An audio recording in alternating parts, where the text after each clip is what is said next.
Trade talks are intensifying around the St. Louis Blues as reports have revealed the St. Louis Blues are in on a young budding star from the Eastern Conference. But not only that, we get a huge draft update going into the first round tonight, revealing the perfect selection for the St. Louis Blues going into the draft. We're going to break down all this and more later on this episode. Before we get into that, Blues fans, we've known you've been asking for more Blues content.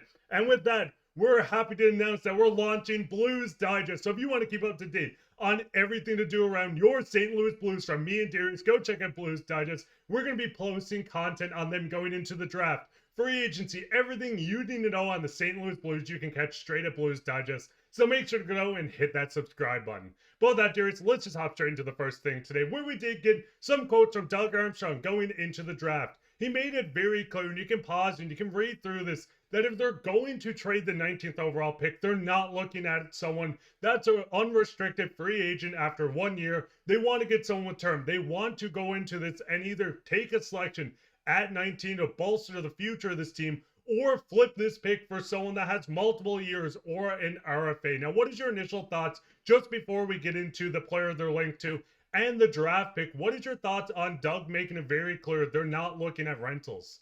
I think that makes a ton of sense. There's no reason that you should trade your 19th overall pick in the first round for a rental at this point. It makes absolutely no sense. So, if you are going to make a splash, that it could make sense to trade your first round pick. We're going to get into obviously who they could use that pick on in a second, but there's a lot of teams with 2 picks in this first round that are trying to trade their second pick. So, that could be something that, when you look around the league, why would you want to trade your pick? And yes, this is considered maybe a weaker draft to some, right? Like next year, a lot of people are saying it's going to be a more deep draft. I would argue that the top 5 in this year's draft is actually very strong, but obviously outside of that, I can understand that it might be a little bit of a weaker draft, but I just don't see, a reason to do that. So hang on to your draft pick. If somebody calls and says, hey, we'll give you a player with term that can make an impact immediately, then yes, you absolutely consider it, especially in this year's draft. But there's going to be a lot of really good players still available at 19, and I think they're ultimately going to hang on to it, and that's probably a good thing.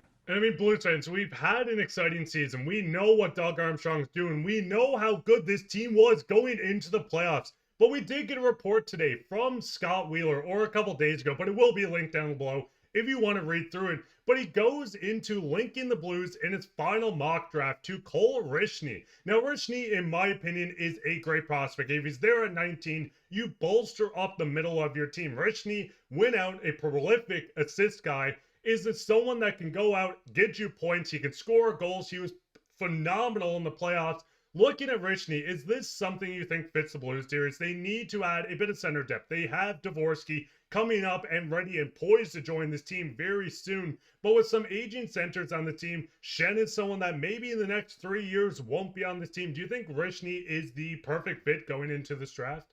I think Reschny would be a really good option down the road. This is a guy who I think is going to take some time to develop still, at least in terms of, his game translating to the NHL level.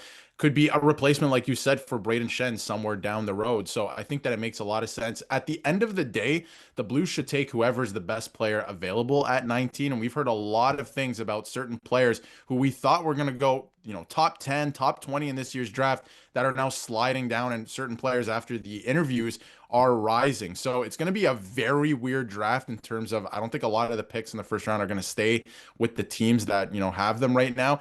And some players are really going to shift around. But if this guy is available at 19, I think you take him. Great playmaking center, still can score, can still put the puck in the back of the net. He had 92 points during the regular season in the WHL this year. And like you mentioned, in the playoffs, he was absolutely electric. He had a great playoff. So that's a guy that I think you can clearly win with. I'm always looking at playoff points and what players do in the playoffs. He's going to take some time to develop. I feel like his game is going to take a minute to translate to the NHL level. But if he's available, you take him. But that being said, there could be some really, really high skilled players that could drop in tonight's draft. So, stay tuned for that, because I feel like there's going to be some fireworks. But if he is available, it would be a good draft pick. And in this article, where we did see Doug Armstrong speak on trading the pick, there's a lot more to it. As I said, will be down below. But he goes into how you want to build a team so your center, defenseman, and goaltending wingers are something you can focus on after. So going out to get a young center,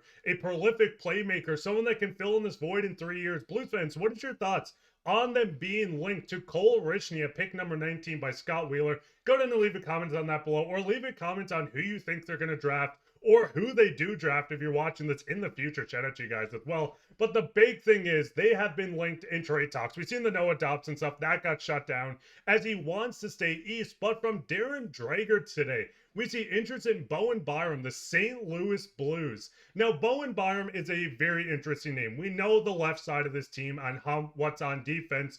But the big thing with Bowen Byram is you're getting a very young defenseman. Yes, he's an RFA, but someone that can go out and consistently put up points. Before we get into the implications, what a contract might look like and what they might have to give up. Looking at Bowen Byram, in my opinion, if you play him on the right side, this is the perfect fit. But Darius, do you feel any different on this?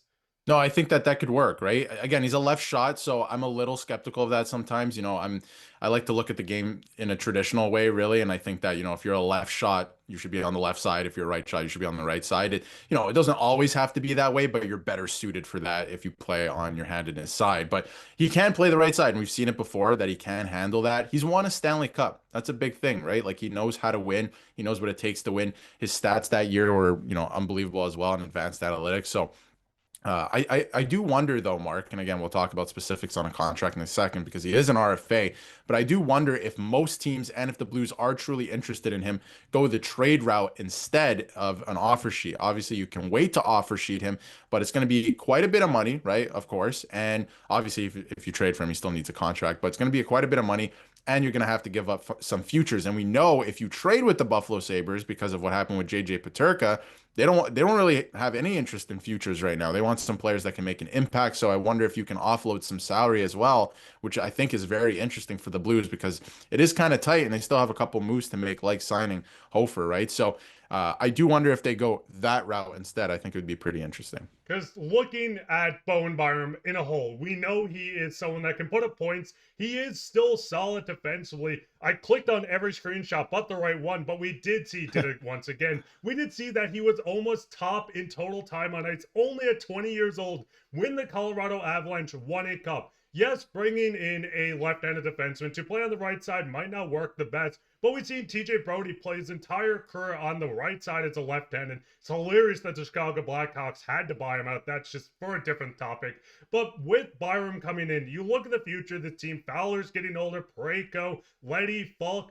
If you can move on from either Falk or Leddy in this deal, I think you have to do it. This is a Buffalo team that's looking to get better. They're adding players, like you said, that's not future pieces, but pieces that can help at the very moment. So if you can just entice them with Leddy, Falk, these guys have experience in the playoffs. Maybe you can get a deal around on a prospect, a pick, and one of these guys. You can move on from them and still make the future. But I do think it's going to get interesting on the contract. You can look at the projections. He is projected around 4 to 6 million, depending on what you're looking at. But would you be comfortable moving out pieces to bring in Byram and extending them to, say, a 4 or 5 year deal at this price? Yes, because he has had some injury problems in the past, but it seems like he could be, rounding the corner on that. And he's a great defenseman. He's a great, he can move the puck. We know he can put up some points. Great skater as well. This guy would make a difference. So, like you said, if you can somehow, attach something to Leddy, let's say, or even Justin Falk, and then you bring this guy on the right side to play with maybe Broberg, that could make a lot of sense for the Blues. I think it would ultimately improve the defense, actually.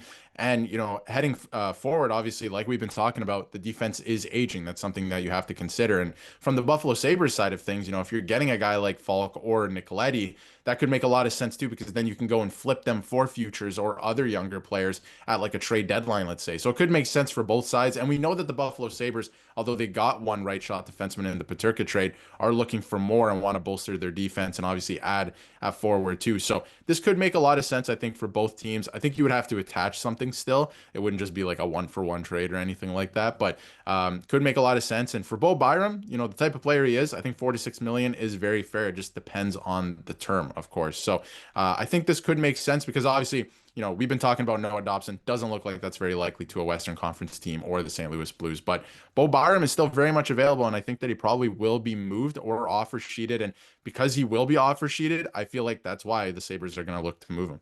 But Blues fans, what is your thoughts on everything we spoke on? What's your thoughts on Cole Reschny being linked to the Blues at pick number 19? What is your thoughts on Bowen Byram? Do you think he fits this team as a future defenseman, or would you rather go out to get someone that has played on the right side their entire career? Go down and leave a comment down below on everything we spoke on. And once again, shout out to you guys, all you Blues fans that watch this. We're so excited to launch Blues Digest. I'm nervous. I feel like I'm on a date with a 10 out of 10 right now. But we're so excited to get you guys content on the Blues, specifically the Blues on Blues Digest. So go down, hit the subscribe button on Blues Digest. But that'd be it for this episode. If you enjoyed it, leave a like, subscribe, share this with your friends. We'll be back in another episode, so keep your eye out for that. I've been your host, Mark Pye, with my co-host, Darius. Take care.